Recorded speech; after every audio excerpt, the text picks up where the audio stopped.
voici ce que l'on pourrait appeler le décret oublié. Le 16 pluviose de l'an 2 de la République désormais une et indivisible, ce texte met un terme à l'esclavage dans les colonies françaises. Pendant 8 ans, il est diversement appliqué aux Antilles et en Guyane, avant d'être abrogé par Bonaparte qui reprend le pouvoir en 1802. L'esclavage est rétabli. En Guadeloupe, la révolte gronde. La résistance de Delgrès et de ses compagnons, Ignace, Massoto, Solitude, amène à une répression effroyable et finalement au suicide de Delgrès et certainement d'Ignace. Et dans la conscience collective, ça a laissé une très forte impression. 220 ans plus tard, aucune manifestation officielle n'est organisée en France pour commémorer cette date du 4 février. Les seules initiatives mises en place à Paris ou Bordeaux sont associatives. Alors la France aurait-elle des trous de mémoire ? Rappeler le rétablissement de l'esclavage, eh bien, ça amène à toucher à l'icône napoléonienne. Et il y a peu de gens qui se risquent à cela, parce que Napoléon, c'est la Légion d'honneur, qu'on aimerait bien avoir, parce que Napoléon, ce sont les institutions, c'est le code civil. Et puis, contrairement à l'abolition de 1848, le décret de février 1794 ne prévoit aucune indemnisation pour les propriétaires d'esclaves, de quoi alimenter un autre débat gênant, celui des réparations.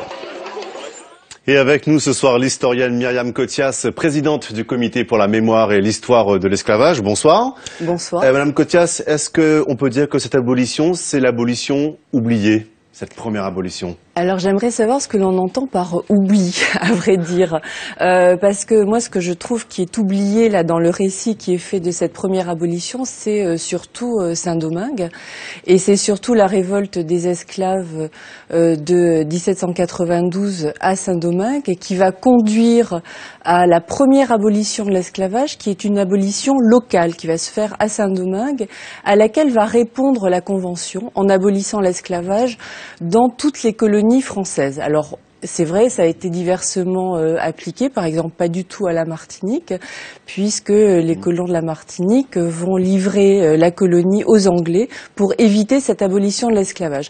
Donc, oublie, je ne sais trop de quoi on parle, d'autant que il y a eu beaucoup de travaux sur cette question, que précisément, le Comité national pour la mémoire et l'histoire de l'esclavage que je préside a mis au centre de la prochaine commémoration du 10 mai cette première abolition. On aura justement l'occasion d'en reparler, Madame Cothias, mais justement, si on dit oublier, c'est parce qu'elle est beaucoup moins connue que 1848, qui est souvent mise en avant dans les manuels scolaires. Comment justement les esclaves ont vécu en Guadeloupe et en Guyane cette abolition avant d'être se retrouver justement dans le circuit de la servitude quelques années plus tard? Comment l'ont-ils vécu? Je pense qu'il est très important pour la première abolition de l'esclavage de ne pas oublier Saint-Domingue. Saint-Domingue est la perle des Antilles, c'est la colonie française la plus prospère.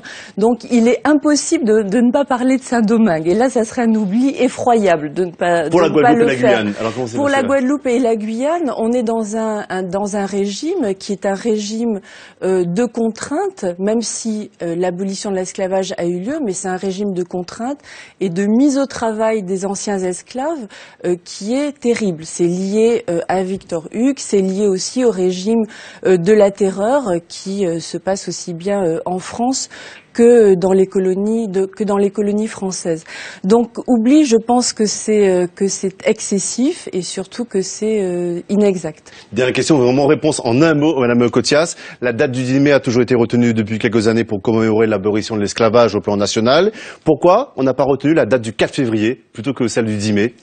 Ça a été à l'issue d'un long consensus, de longs débats, parce qu'il y avait plusieurs tendances qui s'affrontaient.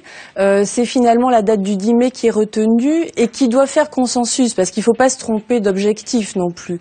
Il ne faut pas passer un temps infini à discuter de la meilleure date. Il faut savoir ce que signifie une commémoration d'abolition de l'esclavage. C'est commémorer les résistances des esclaves, leur lutte pour la liberté, et une lutte pour la liberté qui est liée avec la République et l'exercice de la citoyenneté, et donc l'égalité. D'accord, on aura donc l'occasion d'en reparler et cette première abolition, je rappelle, sera donc commémorée le 10 mai prochain. On aura l'occasion d'y revenir. Merci Myriam Cottias.